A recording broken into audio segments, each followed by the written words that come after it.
Welcome to Not Milk Never Milk. Subscribe if you're lactose intolerant. You start by confirming model and battery level. Low power can prevent adjustments. With the calculator on, press mode or setup to access display options. Once in the menu, navigate with arrow keys to the display, contrast, or brightness entry. This controls the LCD drive voltage or backlight intensity. Make sure to pause between presses so the device registers inputs, because rapid taps sometimes skip menu items. This step readies the calculator for fine-tuning. Now you perform the actual adjustment. Press the left/right arrows or the plus/minus keys to increase or decrease contrast or backlight. Watch the screen as you change values. Contrast alters pixel darkness, while backlight changes overall illumination. This is why you test in the intended lighting environment.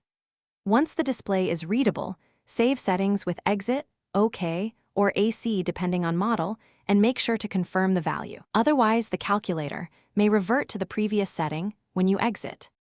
Finish by restarting the calculator to ensure the new brightness or contrast persists. This also recalibrates display timing. If the screen is blank after adjustment, immediately raise contrast or backlight. Next, check and replace batteries if levels are low.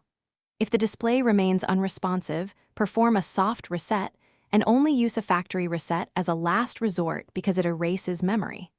One key troubleshooting tip: if settings don't save, verify you used the model-specific save command. Many calculators require you to press OK. Thanks for watching. If this was helpful, leave a like and consider subscribing. See you next time.